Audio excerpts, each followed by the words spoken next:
नमस्ते students. NEET 2024 chemistry paper overall difficulty level काफी easy रहा है। यहाँ पर डिफिकल्टी लेवल मैं आपको कह सकता हूँ कि 2/5, दैट्स इट, बस उतना ही था।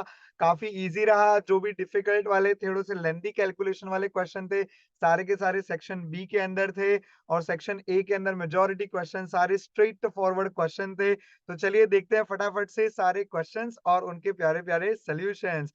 आशा करता हूँ आपका पेपर बहुत अच्छा गया रहेगा। चलिए देखते हैं। पहला सवाल हमारे स्क्रीन पर ये रहा। इन this question it is asked match the list between 1 and 2।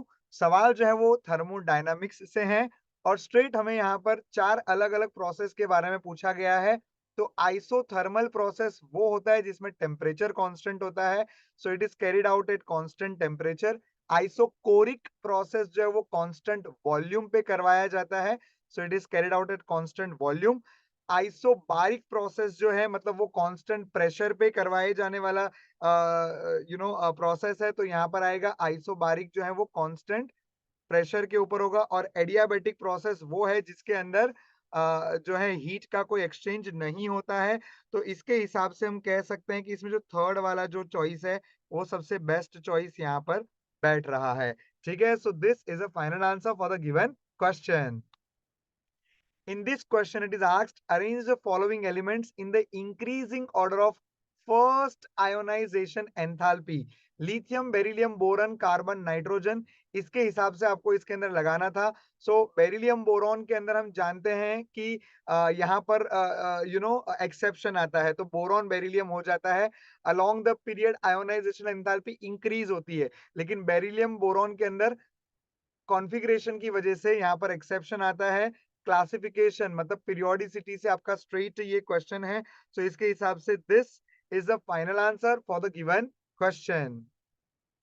In this question it is asked, हमें मैच द कॉलम करना है। इथेन के अंदर कितने कार्बन कार्बन के बीच में क्या बॉन्ड्स होते हैं वो हमें यहाँ पर पूछे गए हैं।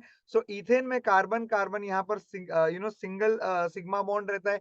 इथीन में कार्बन कार्बन डबल बॉन्ड होता है, मतलब एक सिग्मा है और एक जो है इसके अंदर पाई बॉन्ड है। सी टू मॉलिक्यूल जो है ये आपका दोनों पाई बॉन्ड से बनता है। ये अपने मॉलिक्यूलर ऑर्बिटल थियरी एमओटी के अंदर किया हुआ है। तो यहाँ पर 2 पाई बॉन्ड आ जाएगा, और इथाइन जो है मतलब सी ट्रिपल बॉन्ड सी के अंदर एक सिग्मा होता है और 2 पाई होता है।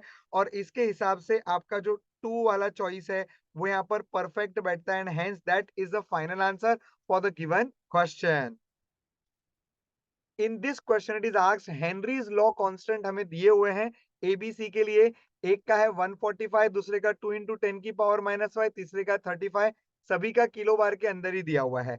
अब हम ये जानते हैं कि केएच वैल्यू जितना छोटा होता है सॉल्युबिलिटी उतना ही हायर होता है। ठीक है, यहाँ पर हेनरी कांस्टेंट जितना छोटा उतना सॉल्युबिलिटी ज्यादा। तो सबसे बड़ी हेनरी कांस्टेंट वैल्यू 145 है, मतलब ए की सॉल्युबिलिटी सबसे लुल रहेगी, सबसे पीछे। ऐसा एक ही ऑप्शन के अंदर हमें नजर आ रहा है यहाँ पर। B C A will be the correct choice here. Okay, alright, so this is a final answer for the given question. In this question it is asked what is the increasing order of electronegativity. तो बच्चों, phone call fluorine सबसे ज्यादा हमने इस तरह से इसको याद किया हुआ है, फोन कॉल बराबर है। तो फ्लोरीन जो सबसे मोस्ट इलेक्ट्रोनेगेटिव है जो यहाँ पर इस ऑप्शन में है। उसके बाद में ऑक्सीजन, फिर नाइट्रोजन, ऐसी एक ही चॉइस हमें यहाँ पर नजर आ रही है, and hence this is a final answer for the given question. In this question it is asked कि कौन सा जो कंपाउंड है वो फास्टेस्ट जाने वाला है SN1 रिएक्शन के अंदर। तो बच्चों, SN1 रिएक्शन में कार्बोकटाइन स्टेबिलिटी देखी जाती है। जिसका कार्बोकटाइन मोस्ट स्टेबल, उसका रिएक्शन सबसे फास्टेस्ट रहेगा। तो यहाँ पर जो टर्शरी मतलब अपना जो ऑर्डर है वो क्या होता है, benzyl allyl 3 to 1 phenyl vinyl. तो पहला वाला फिनाइल है, ये वाला जो है वो बेंजाइल है। यहाँ पर हमें दिया है वो प्राइमरी है, और ये वाला है वो सेकेंडरी है। So definitely benzyl would be the final answer for the given question. In this question it is asked, in which of the process entropy increases. Entropy increase होने की बात कर रहे हैं, बराबर है। तो पहला यहाँ पर बताया कि liquid evaporates into vapour. Definitely liquid state अगर गैसियस स्टेट में जाएगा तो एंट्रोपी यहाँ पर बढ़ने वाली है। Temperature of a crystalline solid is lowered from 130 to 0 kelvin. जब भी आप कूलिंग करोगे तो एंट्रोपी घट जाती है, हीटिंग करोगे तो एंट्रोपी बढ़ जाती है। Sodium bicarbonate decomposes to give me Na2CO3 and carbon dioxide, decomposition reaction, और उसमें भी गैस लिबरेट हुआ है, डेफिनेटली एंट्रोपी यहाँ पर इंक्रीज हुई है। Cl2 मॉलिक्यूल डिकम्पोज होके हमें दो क्लोरीन एटम दे रहा है, मॉलिक्यूल डिकम्पोज होके एटम दे रहा है, मतलब डेफिनेटली यहाँ पर भी एंट्रोपी क्या हो रही है बच्चों, इंक्रीज हो रही है। बराबर, तो ऐसा ए सी और डी ऐसे तीन ये रिएक्शंस मतलब चीजें हमें यहाँ पर दी है जहां पर एंट्रोपी इंक्रीज होने वाली है। So A C D is a final answer for the given question. In this question it is asked aniline does not undergo Friedel-Crafts alkylation। बिल्कुल सही है, बराबर, क्योंकि एनिलीन के पास में जो है क्या होते हैं, लोन पेयर ऑफ इलेक्ट्रॉन होते हैं जो अल्कल 3 के साथ में रिएक्ट कर लेते हैं, इसलिए ये फ्रीडल क्राफ्ट अल्काइलेशन रिएक्शन में नहीं जाता। Aniline can not be prepared through Gabriel synthesis. बिल्कुल सही, क्योंकि ये अराइल हलाइड जो है, अराइल हलाइड से आप अराइल अमाइन गैब्रियल के थ्रू नहीं बना सकते, गैब्रियल सिंथेसिस का ये लिमिटेशन है। तो यहाँ पर ये दोनों ही स्टेटमेंट सही दिए हुए हैं। So both statement 1 and 2 are true is the final answer for the given question. In this question it is asked how many Faradays are required for this process। पहला हमें दिया है 1 मोल ऑफ H2O2O2। हमें water को क्या बनाना है, oxygen बनाना है। Oxygen -2 में था, अब 0 में गया है। -2 से 0, यहाँ पर 2 इलेक्ट्रॉन का चेंज है, बराबर है। तो 2 इलेक्ट्रॉन के चेंज के लिए मुझे 2 फराडे रिक्वायर्ड रहेंगे, लेकिन मुझे उन्होंने बोला है मेरे को 1 ही मोल वाटर के लिए करना है। तो ऐसा ना करे कि ये ऑक्सीजन 1 है, यहाँ 2 है तो इसको 2 कर डाला। हाँ, अगर आप 2 के लिए करोगे तो 4 इलेक्ट्रॉन का चेंज आएगा, तो आपको 4 फराडे रिक्वायर्ड होंगे, लेकिन वो 2 मोल वाटर के लिए। 1 मोल वाटर के लिए पूछा गया है एंड हेंस 2 फराडे सबसे ईजी यहाँ पर बैठता है। वो ना भी समझे तो ये तो स्ट्रेट है, MnO4 माइनस का Mn2 प्लस बनाया, मतलब ऑक्सीडेशन स्टेट +7 से +2 में जा रहा है, मतलब 5 इलेक्ट्रॉन का चेंज आ रहा है। तो बी जो है उसका जोड़ी जो है 5 के साथ बनने वाला है, आई मीन 4 के साथ बनने वाला है 5 फराडे, बराबर है। सो ऐसा हमें इन ऑप्शंस के लिए दिया गया है। फिर हम लोग यहाँ पर देख रहे हैं कि सी का तो 1 और 2 ये देखना है। तो कैल्शियम जो है, कैल्शियम हमें अगर कैल्शियम क्लोराइड से निकालना है तो +2 में होता है कैल्शियम क्लोराइड यहाँ पर, बराबर है। और यहाँ पर ये जो ये 0 के अंदर है, ठीक है। सो यहाँ पर हम लोग देख रहे हैं तो +2 का यहाँ पर चेंज हमें देखने मिल रहा है, तो 2 इलेक्ट्रॉन का चेंज है, मतलब डेफिनेटली हमें 2 फराडे लगेंगे, लेकिन 1 मोल के लिए। तो 1.5 फराडे हमें लगेंगे यहाँ पर 3 मोल के लिए। सो ये 3 फराडे यहाँ पर परफेक्ट मैच हो रहा है। तो और अगला है FeO को हमें Fe2O3 बनाना है। तो यहाँ पर फेरस का फेरिक बन रहा है, मतलब +2 से +3 1 इलेक्ट्रॉन का चेंज होएगा पर मोल ऑफ FeO। सो वहां पर 1 फराडे सबसे इजी मैच हो जाएगा, बराबर है। तो इसके हिसाब से अगर आप देखोगे तो स्ट्रेट आपका ये वाला जो ऑप्शन है वो सबसे ज्यादा उचित यहाँ पर बैठ रहा है। सो this is the final answer for the given question. In this question it is asked LNK versus 1 by T का ग्राफ। स्ट्रेट क्वेश्चन, बार बार पूछा जाने वाला सवाल, अरहेनियस इक्वेशन के ऊपर इसी पेपर में 2-3 क्वेश्चन आ गए हैं। Alright, so LNK versus 1 by T का ग्राफ, उसमें नेगेटिव स्लोप होता है। सो डेफिनेटली एक ही ऑप्शन हमारे पास यहाँ पर दिख रहा है, बराबर है। आप फॉर्मूला लिख के भी कर सकते हैं तो भी आपको डायरेक्टली ये आंसर मिल जाएगा। K is equal to A E raise to minus E A by R T. अगर इसका आप लॉग लेते हो तो ln k is equal to ln a minus E A upon R T, बराबर। हमने graph ln k versus 1 by T का लिया हुआ है। y is equal to C plus M X से कंपेयर करने पर माइनस स्लोप आपको मिलेगा जो सिर्फ यहीं पर है, and hence this is a final answer for the given question. In this question, it is asked the boiling point of a 3 isomeric pentane is in the order n-pentane, फिर isopentane, फिर neopentane. Of course सही है, branching बढ़िंग, boiling point घटिंग. When the branching increases, the molecule attains a shape of sphere. Straight NCERT की line है ये as it is.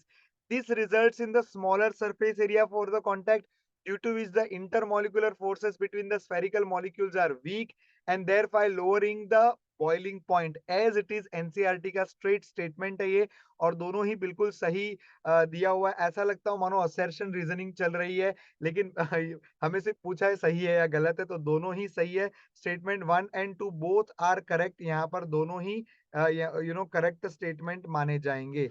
Alright, so ये final answer है for the given question. In this question it is given type of isomerism पहचानिए। So nitro group जो है definitely nitro और आइसोनाइट्रो दो बना सकता है तो यहाँ पर लिंकेज आइसोमरिज्म होगा। सल्फेट और ब्रोमीन इंटरचेंज कर सकते हैं तो यहाँ पर आयोनाइजेशन आइसोमरिज्म यहाँ पर हो सकता है। डबल डब्बा मतलब कोऑर्डिनेशन आइसोमरिज्म। वाटर सिर्फ अकेला बचा यहाँ पर तो सॉल्वेट आइसोमरिज्म ये शो करेगा। बराबर है, तो इसके हिसाब से आप अगर देखेंगे तो क्या चॉइस इसके अंदर बन के आ रही है अपनी 4 is the final answer for the given question. बराबर, ये आपका जो यहाँ पर 4 वाला जो है, सॉरी पेन अटक गया है, लेकिन ये 4 वाला जो ऑप्शन है ये आपका फाइनल आंसर है। ठीक है, ये 4 वाला ऑप्शन। ठीक है, so that is the final answer for the given question. In this question, it is asked 1 gram of sodium hydroxide was treated with a 25 ml of 0.75 molar HCl solution. The mass of sodium hydroxide left unreacted is equal to, ध्यान देना बच्चों, कितना sodium hydroxide बच जाएगा ये पूछा गया है। बच्चों ये तो हम मान करके चल रहे हैं कि यहाँ पर HCl जो है वो NaOH को न्यूट्रलाइज कर रहा है। मतलब कहना है इसे HCl के जो मोल्स होंगे और NaOH को मोल्स होंगे वो बराबर होने चाहिए।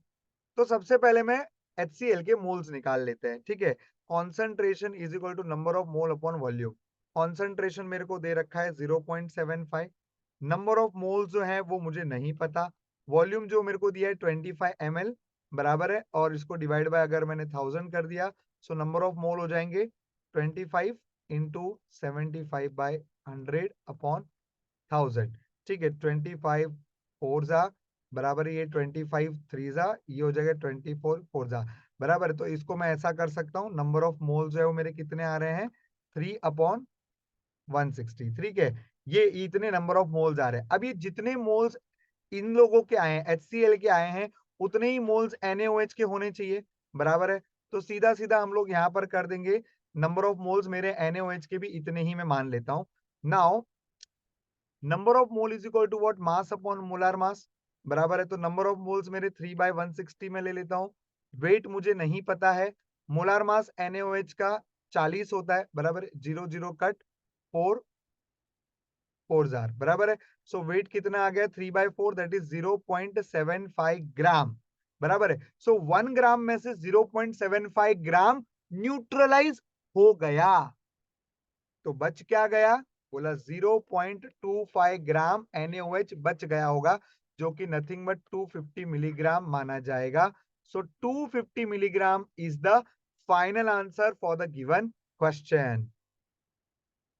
In this question, it is asked which of the following alcohol reacts instantaneously with the Lucas reagent?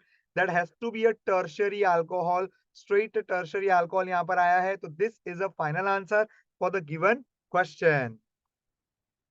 In this question it is asked inert value for manganese +3 से +2 जो है it is more positive than chromium +3 से +2। बराबर, मतलब manganese +3 से +2 में फटाफट चला जाता है। क्यों फटाफट चला जाता है, फटाफट जा रहा है इसीलिए तो पॉजिटिव है, बट जा क्यों रहा है, क्योंकि Mn3+ की अगर आप कॉन्फ़िगरेशन देखो तो वो D4 है और Mn+2 की आप कॉन्फ़िगरेशन देखो तो वो D5 है। तो इसका मतलब अगर ये D4 से D5 में जाएगा तो इसके पास रूल ऑफ एक्स्ट्रा स्टेबिलिटी आ जाएगा और ये एक्स्ट्रा स्टेबिलिटी अचीव करने के लिए ही तो फटाफट जा रहा है, मतलब ही इसका ईएमएफ क्या आएगा, पॉजिटिव आएगा। सो यहाँ पर D4 से D5 में जा रहा है, ये इस क्वेश्चन का हो जाएगा final answer. In this question it is asked intramolecular hydrogen bonding is present in, intramolecular के लिए ग्रुप बाजू बाजू में होने चाहिए। ऑर्थो नाइट्रोफिनॉल इसके अंदर इंट्रामोलिकुलर हाइड्रोजन बॉन्डिंग होती है और पैरा नाइट्रो वाले में इंटरमोलिकुलर होती है। स्ट्रेट क्वेश्चन, तो this is the final answer for the given question.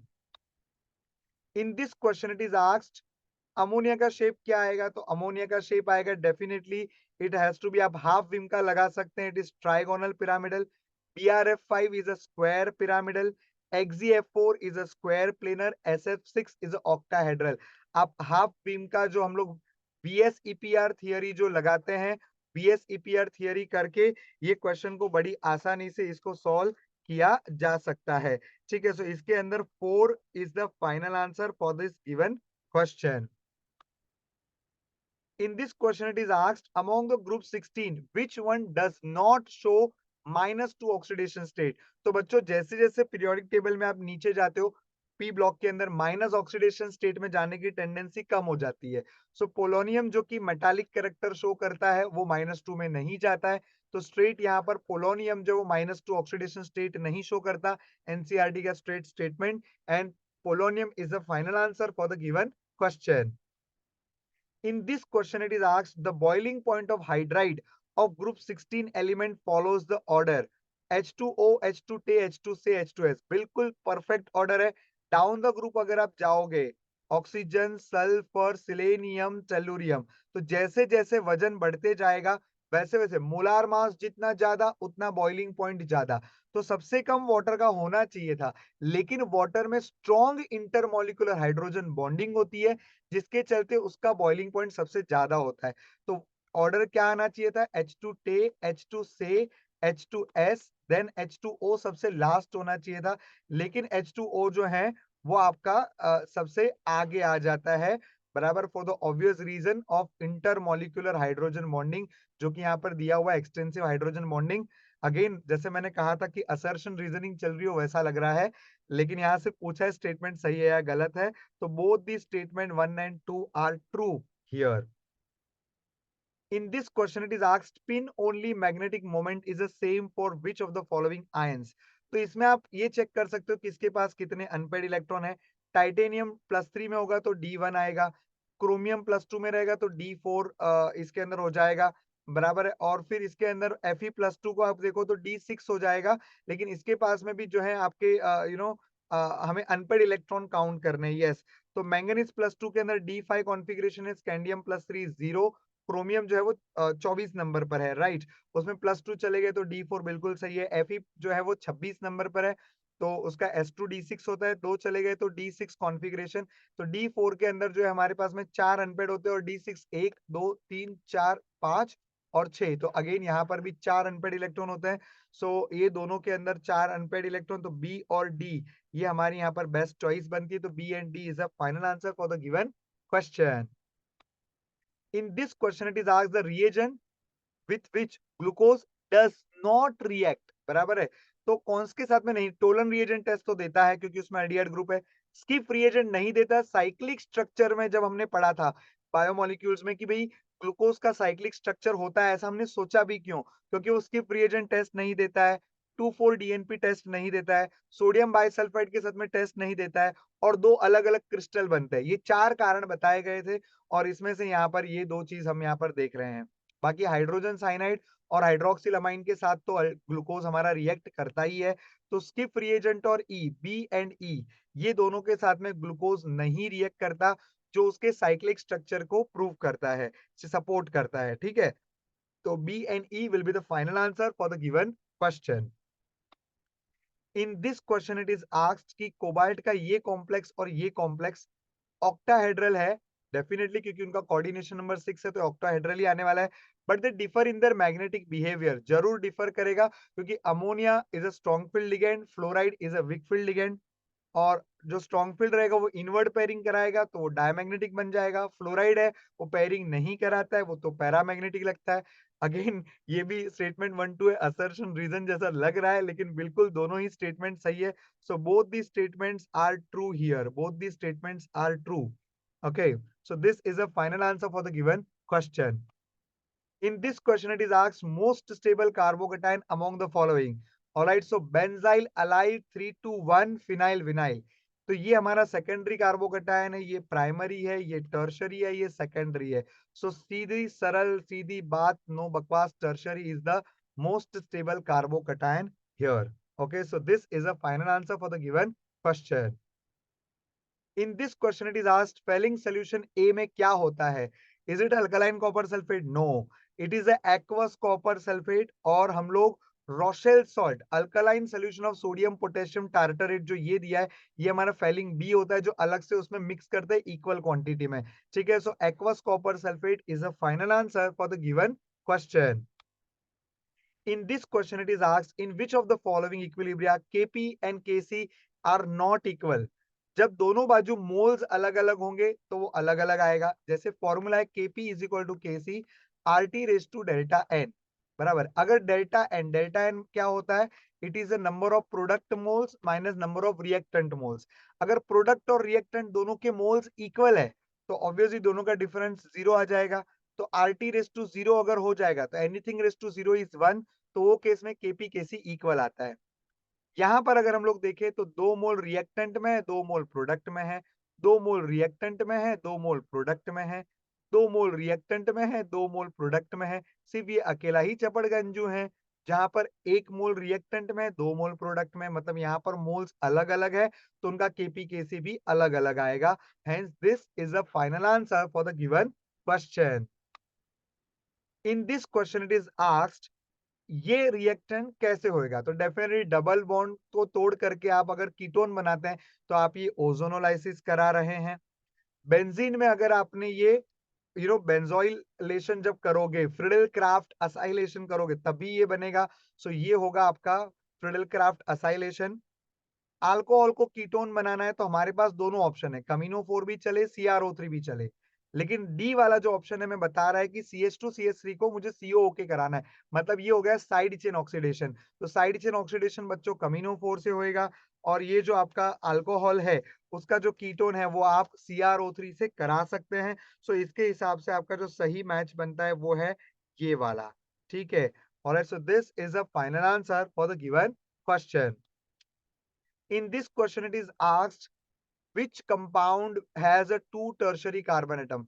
पहले में बोला है 2 मिथाइल पेंटेन, 1 2 3 4 5 और यहाँ पर ये मिथाइल ले लो तो ये कार्बन टर्शरी है लेकिन एक ही टर्शरी मिला। 2 3 डाई मिथाइल ब्यूटेन ऑब्वियसली बराबर है, यहाँ पर भी मिथाइल यहाँ पर भी मिथाइल तो ये भी टर्शरी ये भी टर्शरी। तो स्ट्रेट यहाँ पर ये ऐसा कंपाउंड है जिसमें दोनों कार्बन जो हमारे टर्शरी है। Hence this is a final answer for the given question। In this question, it is asked activation energy of any chemical reaction can be calculated if we know। Arrhenius equation के ऊपर सीधा साधा सवाल है। ln K2 by ln K1 बराबर है K2 by K1 is equal to EA upon 2.3, sorry ln ले रहे तो 2.303 नहीं आएगा, R और T2 minus T1 upon T1 T2 बराबर है। तो ये फॉर्मूला था। अगर इसमें मुझे ये पता है और ये पता है तो मैं EA कैलकुलेट कर सकता हूं। तो स्ट्रेट हमारा एनसीईआरटी लाइन है। अगर हमें रेट कांस्टेंट दो अलग अलग टेम्परेचर पे मिल जाए तो हम लोग उस रिएक्शन का एक्टिवेशन एनर्जी कैलकुलेट कर सकते हैं। Hence this is a final answer for the given question. In this question, it is asked on heating some solid substances changes to vapor। solid से vapor हो रहा है मतलब आगे पढ़ना ही क्या, it has to be sublimation। तो purification से सीधा साधा सवाल, sublimation की डेफिनेशन हमें पूछी गई है। So sublimation is the final answer for the given question। In this question it is asked कि एनर्जी जो है ये हमें कैसे He+1 के लिए दिया हुआ है तो आपका फिजिक्स के ऊपर बेस्ड सवाल है। सो इसमें आपका जो फॉर्मूला होता है E2 upon E1 is equal to Z2 upon Z1 the whole square into N1 upon N2 the whole square बराबर है। तो यहाँ पर आएगा 4/2 the whole square into 1/2 the whole square that goes to 4 into 1/4 that is equal to 1 बराबर है, that is equal to 1। now E2 upon minus x is equal to 1, therefore E2 क्या आ जाएगा माइनस एक्स हो जाएगा क्योंकि यहाँ पर E2 by E1 में E1 की जो वैल्यू माइनस एक्स दे रखी है, वैसे भी माइनस वाला एक ही ऑप्शन है बराबर है। तो ये आपके फिजिक्स के सर ने मुझे दिया हुआ है। सो स्ट्रेट जो है ये आप मान सकते हो इसको, minus x is a final answer for the given question. In this question it is asked which is not a redox reaction बराबर है। तो अगर आप ऑप्शन 3 वाला देखते हैं बेरियम क्लोराइड और सोडियम सल्फेट, तो ये बच्चों डबल डिस्प्लेसमेंट रिएक्शन है। बेरियम का ऑक्सीडेशन स्टेट पहले भी +2 है बाद में भी +2 है, कोई चेंज नहीं है, किसी एलिमेंट में ऑक्सीडेशन स्टेट नहीं बदला। KClO3 में क्लोरीन जो है वो +5 के अंदर है, और यहाँ पर क्लोरीन 0 में चला गया, मतलब ऑक्सीडेशन नंबर बदल रहा है। सभी के अंदर ऑक्सीडेशन नंबर बदल रहा है एक्सेप्ट नंबर 3 वाला। Hence, this is a final answer for the given question. In this question, it is asked which reagent would bring about the following transformation. तो हमें इस अल्कीन को अल्डिहाइड में करना था। बच्चों अल्कीन को अल्डिहाइड में करना है तो हमें ऑप्शन, अगर आप वैसे तो देखो तो ओजोनोलाइसिस करते हैं लेकिन उसमें तो टुकड़े हो जाते हैं और ओजोनोलाइसिस कहीं ऑप्शन में है भी नहीं। तो चलिए चेक करते हैं क्या करना चाहिए हमें। पहला ऑप्शन दिया है कि BH3 करो, मतलब डाइबोरेन से रिएक्ट करना है, बोरेन से, और फिर H2O2, मतलब ये तो बच्चों हो गया हाइड्रोबोरेशन ऑक्सीडेशन। अगर हाइड्रोबोरेशन ऑक्सीडेशन हम करवाएंगे तो हमें मिलेगा प्राइमरी अल्कोहल, बराबर है, प्राइमरी अल्कोहल मिलेगा। और फिर इसका पीसीसी करेंगे तो डेफिनेटली ये अल्डिहाइड हो जाएगा। प्राइमरी अल्कोहल का ऑक्सीडेशन अल्डिहाइड देता है और पीसीसी एक माइल्ड ऑक्सीडाइजिंग एजेंट है, बराबर है। अल्कलाइन कमीनो 4 तो हमें कार्बोक्सिलिक एसिड दे देता। और यहाँ जो ऑप्शन 3 और 4 में दिया है कि आप H2O2 H+ मतलब आप डायरेक्ट हाइड्रेशन मेथड यूज करो, तो बच्चों उससे तो सेकेंडरी अल्कोहल मिलते हैं। तो मुझे अगर एल्डिहाइड चाहिए तो मुझे प्राइमरी अल्कोहल लेना चाहिए और फिर प्राइमरी अल्कोहल का पीसीसी करना चाहिए। तो इसके हिसाब से जो 1 वाला है यहाँ पर बेस्ट चॉइस बनता है और ये इस क्वेश्चन के लिए फाइनल आंसर बन गया। In this question it is asked कौन सा क्वांटम नंबर क्या रिप्रेजेंट करता है। So M L M S L और एन। तो एन जो है ये क्या है, हमारा principal quantum number. Principal quantum number जो है हमें क्या बताता है, साइज ऑफ द ऑर्बिट बताता है। ठीक है, साइज ऑफ द ऑर्बिट बताता है। ये ऑर्बिटल नहीं होना चाहिए, ऑर्बिट होना चाहिए, कोई बात नहीं है, आगे देखते हैं। जो एम एस है वो स्पिन क्वांटम नंबर है, तो डायरेक्टली इसमें तो कोई दो राय हो ही नहीं सकती है। बराबर है। जो 4 है आपका यहाँ पर बी के साथ मैच हो रहा है। ए जो है आपका यहाँ पर मैच हो रहा है 3 के साथ में। ओरिएंटेशन मतलब ये आपका मैग्नेटिक क्वांटम नंबर जो है ये रिप्रेजेंट कर रहा है एम एल, बराबर है। और फिर जो आपका एल वाला जो है, एल वाला अजीमुथल क्वांटम नंबर, ये आपका शेप ऑफ द ऑर्बिटल बताता है, बराबर है। तो एल जो है वो शेप बताता है, तो इसके हिसाब से आप देखोगे जो एल है वो 1 बता रहा है। सो आपका 1 जो है ये इस क्वेश्चन के लिए फाइनल आंसर बन गया। Alright, so this is a final answer for the given question. In this question it is asked, ये हमारा रिएक्शन है, ये Kc की वैल्यू है। At a given time the composition reaction mixture ABC equal है। तो ये रिएक्शन के लेकर क्या सही होगा।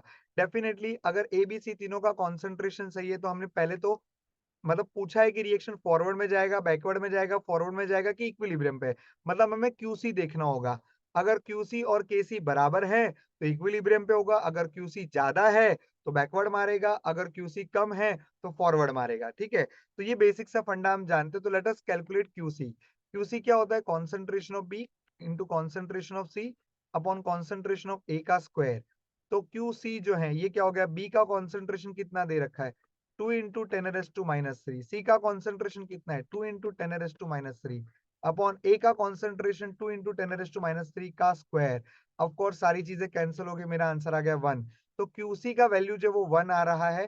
केसी का वैल्यू मेरे को दिया है 4 इंटू 10⁻⁻3। ऑफ कोर्स मतलब यहाँ पर जो QC value it is much greater than KC, बराबर। तो क्यूसी जब केसी से बड़ा होता है तो रिएक्शन बैकवर्ड आता है। ठीक है, so the reaction has a tendency to go in the backward direction would be the final answer for the given question. In this question it is asked the highest number of helium atoms किस में रहेंगे। तो highest number of atoms हमें उसमें मिलते हैं जहां पर मोल्स सबसे ज्यादा है, बराबर है। यहाँ पर बोल रहे 4 डाल्टन ऑफ हीलियम, वो तो एक ही हीलियम एटम हो गया। 4 ग्राम ऑफ हीलियम, ये 1 मोल हीलियम हो गया। 2.27 लीटर ऑफ हीलियम, ये अगर 22.7 होता तो 1 मोल होता, तो ये 2.7 है तो 2.27 है तो 0.1 मोल हो गया। और चौथे में दिया है 4 मोल हीलियम, मतलब स्ट्रेट हमारे पास में अगर 4 मोल्स है तो ये इसका फाइनल आंसर हो गया। सो 4 mole is the final answer for the given question. Alright बच्चों, तो ए सेक्शन जो था वो बड़ा ही आसान था। ए सेक्शन में सिर्फ मुझे लगता है अगर थोड़ा सा कोई ट्रिकी सवाल था भी तो वो था न्यूट्रलाइजेशन वाला क्वेश्चन, जहां पर 250 मिलीग्राम आंसर आया था। बाकी तो सारे ही क्वेश्चन मुझे लगता है स्ट्रेट फॉरवर्ड थे। सेक्शन बी के अंदर भी कुछ क्वेश्चन ऐसे जिसमें आपको थोड़ी सॉल्विंग करनी है, लेकिन मुझे लगता है कि आपको 15 में से 10 क्वेश्चन अटेम्प्ट करने हैं, तो 10 तो बहुत आसानी से मिल जाते हैं। तो चलिए देखते हैं अब सेक्शन बी के अंदर क्या है। Alright, let's go ahead. In this question it is asked the pair of lanthanide ion which are diamagnetic. Diamagnetic मतलब जिसके पास में कोई इलेक्ट्रॉन नहीं है, बराबर। तो पहला ही हमारा जो एलिमेंट आता है बराबर सीरियम, बराबर। तो सीरियम जो होता है उसका जो कॉन्फ़िगरेशन होता है हम जानते हैं 6s2 4f1 होता है, 5d1 होता है, ठीक है। अगर सीरियम अपने +4 ऑक्सीडेशन स्टेट में जाएगा तो सब कुछ हो जाएगा नील बट्टे सन्नाटा, उसके पास कोई अनपेयर्ड नहीं बचेगा। तो सीरियम जो होता है इसके पास में कोई अनपेयर्ड नहीं है, अनपेयर्ड नहीं है तो ये डायमैग्नेटिक हो गया। ऐसा एक ही ऑप्शन है। सो स्ट्रेट आपका ये हो गया final answer for the given question.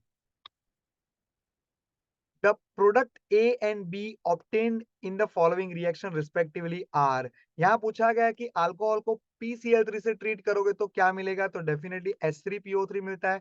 और PCl5 के साथ ट्रीट करोगे तो पोकल 3 जो है उसका साइड प्रोडक्ट मिलता है HCl के साथ में। तो ऐसा हमें नजर आ रहा है इस ऑप्शन में, and hence this is a final answer for the given question. In this question it is asked कि यहाँ पर हमारे पास में एक कॉम्प्लेक्स है कोबाल्ट अमोनिया का। क्या ये होमोलेप्टिक कॉम्प्लेक्स है? जी हाँ, बिल्कुल, क्योंकि इसके अंदर सारे के सारे सिर्फ लिगेंड अमोनिया ही है, इसके अलावा और कोई नहीं है। अमोनिया और क्लोरीन दोनों आ गए तो इसको हेटेरोलेप्टिक कॉम्प्लेक्स बोलेंगे, बिल्कुल सही। होमोलेप्टिक हेटेरोलेप्टिक कॉम्प्लेक्स है तो स्टेटमेंट 1 बिल्कुल सही है। complex ammonia has only one kind of ligand, yes, and cobalt ammonia has a more than one kind of ligand। Again ये assertion reasoning जैसा प्रतीत हो रहा है और दोनों ही स्टेटमेंट बिल्कुल सही है। So both the statements are true here is the final answer for the given question. In this question it is asked to identify product C. CH3 CH2 CH2I इसको हमने ट्रीट किया है साइनाइड के साथ में, ठीक है। तो साइनाइड के साथ में जब आप ट्रीट करोगे तो आयोडाइड हट गया, इसकी जगह पे क्या आ गया, साइनाइड आ गया। फिर आपने इसका कर दिया पार्शियल हाइड्रोलिसिस, तो साइनाइड का पार्शियल हाइड्रोलिसिस आपको देने वाला है अमाइड, तो ये हो गया CONH2। और जब आप इसका NaOH ब्रोमीन करोगे तो इसका हो जाएगा हैप्पी बर्थडे।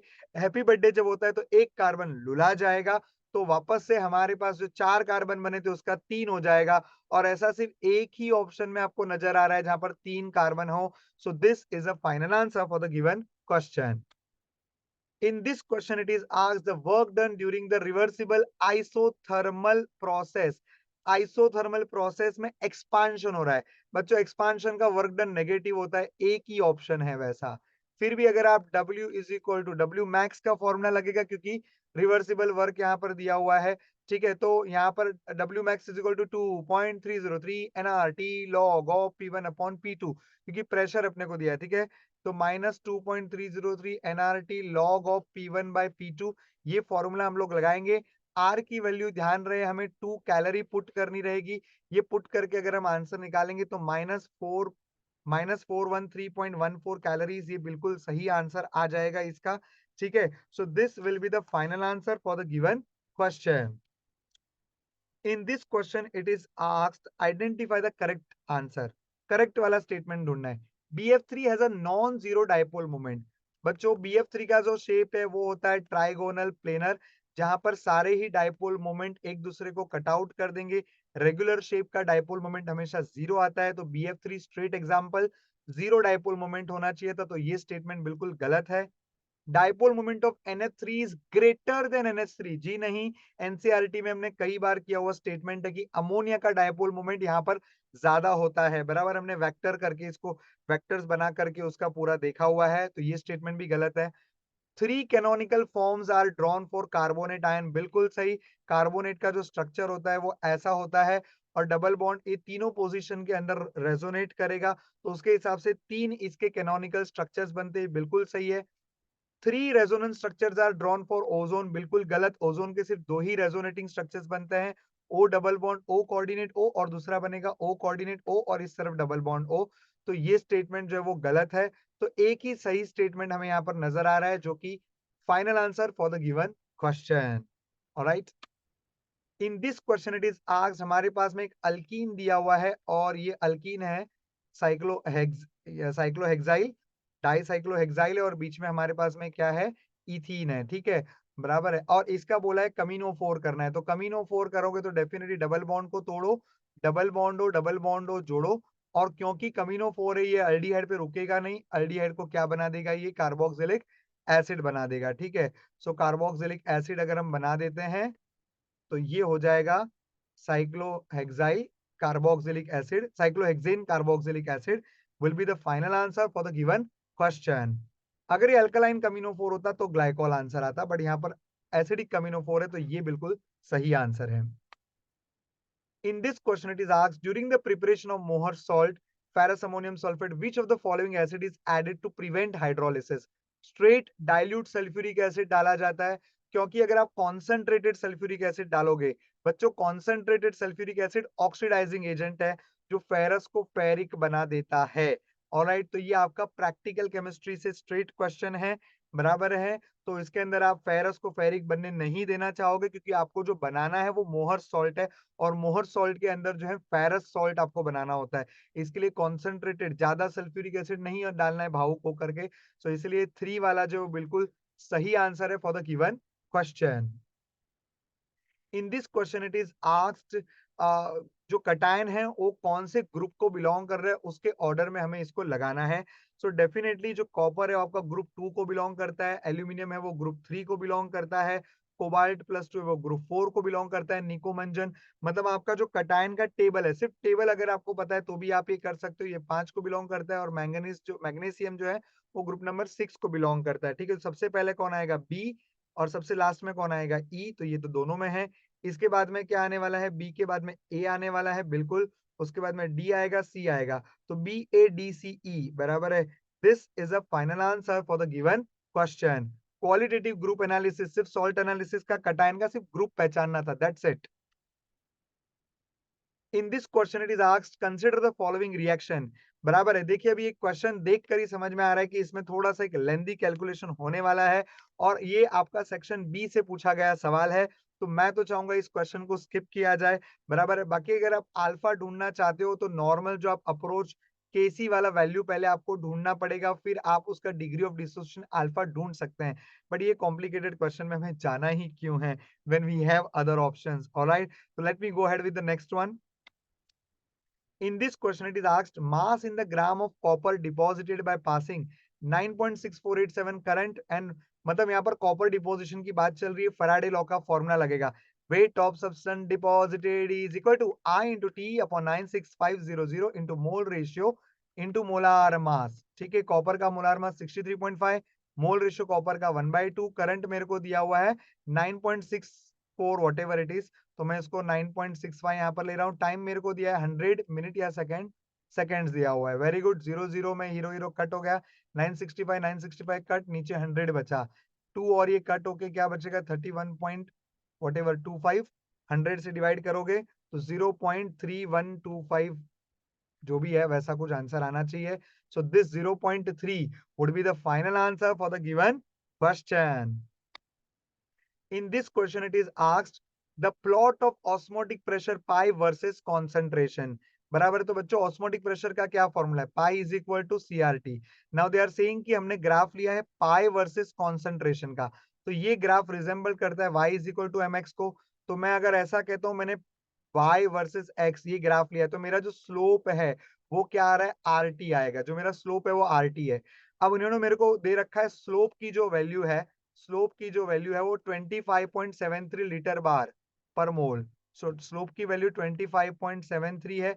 आर की वैल्यू मेरे को कहा गया है 0.083 लेना है। टेम्परेचर मुझे पूछा गया है। अगेन सॉल्विंग में थोड़ा लेंदी, आपके पास और अच्छे अच्छे ऑप्शन है, फिर भी अगर आप ये सॉल्व करते हो तो आपका आंसर आएगा 310, लेकिन ये आंसर आएगा केल्विन में। प्यारे बच्चों, आपको आंसर डिग्री सेल्सियस में पूछा गया है, सो डिग्री सेल्सियस में आंसर क्या आएगा, 37 हो जाएगा, ठीक है। तो 37 degree Celsius would be the final answer for the given question. In this question, it is asked the major product A and B formed in the following reaction sequence will be. Alcohol है, PbR3 से treat किया तो definitely OH की जगह पे क्या आ जाएगा, Br आ जाएगा, बराबर है। और अल्कोहलिक के OH लगाओगे तो ये एलिमिनेशन करवाएगा, और एलिमिनेशन करके यहाँ पर अल्कीन बनेगा। सो ये हम देख पा रहे हैं कहां पर, ये हम देख पा रहे हैं सिर्फ और सिर्फ ऑप्शन नंबर 4 के अंदर। सो this is a final answer for the given question. In this question, it is asked the rate of reaction quadruples when the temperature changes from 27 degree Celsius to 57 degree Celsius, rate of reaction की बात चल रही है। मतलब ये question अर्हेनियस equation के ऊपर based है। नीट 2024 के अंदर अर्हेनियस के ऊपर में ही आपको तीसरा चौथा सवाल देख रहा हूँ, बड़ा ही आसान। फॉर्मूला है log of K2 upon K1 is equal to EA upon 2.303 R T2 minus T1 upon T1 T2 straight formula लगाना है। बोला है कि रिएक्शन रेट क्वाड्रापल हो रहा है। रेट क्वाड्रापल हुआ क्योंकि रेट कांस्टेंट क्वाड्रापल हुआ। तो कहना है से K2 बाई K1 की जगह पे मुझे 4 डालना है। ऑब्वियसली मेरे को log 4 की वैल्यू भी दी है। log 4 की वैल्यू मेरे को दी है 0.6021। ठीक है। EA मेरे को ढूंढना है 2.303 यहाँ पर है। R की वैल्यू क्या होती है? R की वैल्यू होती है 8.314। तो यहाँ पर मैंने ले लिया 8.314। T2 की जगह पे मेरे को डालना चाहिए 57 और 27। यहाँ पर जो डिफरेंस है ये हम लोग कह सकते हैं ये आपका 30 डिग्री का यहाँ पर अपने को डिफरेंस यहाँ पर देखने मिल रहा है। बराबर ये मैंने ऑलरेडी जो है इसको कैलकुलेट भी कर रखा है यहाँ पर आपका 27 से 57 37 47 57 डेफिनेटली ये 30 डिग्री का यहाँ पर डिफरेंस हो गया। T1 और T2 ये वैल्यू आप पुट कर दीजिए, लेकिन यहाँ पर ध्यान रहे आपको केल्विन के अंदर जो है वैल्यू पुट करनी रहेगी। तो एक वैल्यू जो है वो 300 हो जाएगी 27 और 57 जो है ये हो जाएगी आपकी 330। और EA का वैल्यू आपको कैलकुलेट करना पड़ेगा। बच्चों यहाँ पर ज्यादा कैलकुलेट करने की जरूरत नहीं है, जो भी क्योंकि यहाँ पर क्या है अपने को सिर्फ पॉइंट देखना है। ठीक है। तो 0.6 into 8.3 into 2.3 into 300 into 330 upon 30 और फाइनल आंसर जो इसको डिवाइड बाय 1000 कर दीजिए। ये 1000 क्यों डाल रहा हूँ? क्योंकि मेरे को किलो जूल में चाहिए। ये सारी वैल्यू जो मेरी आएगी वो जूल में आएगी, तो किलो जूल में चाहिए तो डिवाइड बाय 1000 कर दीजिए। ठीक है। तो ये कैलकुलेट करने पर आपका जो फाइनल आंसर बनता है वो 38। वैसे भी activation energy, common activation energy कितनी होती है बच्चों? 50-60 केल्विन 50-60 किलो जूल के बीच में निकलती है। You remember that. और वहां पर हमारा जो रेट कांस्टेंट होता है वो यूजुअली डबल होता है। ठीक है ना। यहाँ पर एक्टिवेशन एनर्जी लगभग हाफ होगी, इसके लिए क्वाड्रापल हो रहा है। लगभग रिलेशन आप बिठा सकते हो, तो भी आप बिना कैलकुलेशन से भी आंसर दे सकते थे। ठीक है। अगर आपको एनसीईआरटी का लॉजिक पता है तो। ठीक है। सो 38.04 kilo joule is a final answer for the given question. In this question, it is asked a compound X contain 32% of A, 20% of B, and the remaining is carbon नहीं है, सी लग रहा है क्योंकि अपने को सभी के एटॉमिक मास दिए हुए हैं। ठीक है। तो ए का कितना दिया है? 32%, बी का कितना दिया है? 20% और सी का कितना दिया हुआ है मेरे को? ऑब्वियसली मैं सब्ट्रैक्ट कर लेता हूँ तो 48% हो जाता है।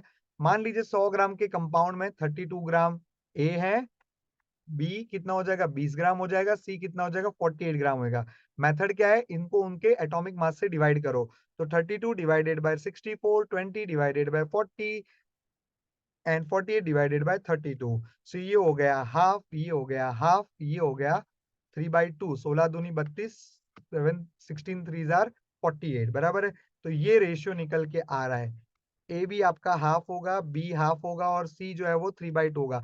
मल्टीप्लाई बाय 2 कर दीजिए तो ए बी सी थ्री ये आपका फाइनल आंसर बन जाएगा। So ABC3 is a final answer for the given question. Alright. So ये था बच्चों नीट 2024 का पेपर। बहुत बहुत बहुत ही आसान पेपर रहेगा। मतलब ऐसा हमने एंटिसिपेट भी किया था और काफी अच्छा इजी पेपर आया है। आशा करता हूँ आप सभी का पेपर एकदम रॉकिंग गया होगा। बहुत बहुत धन्यवाद। Wish you very all the best. Thank you so much.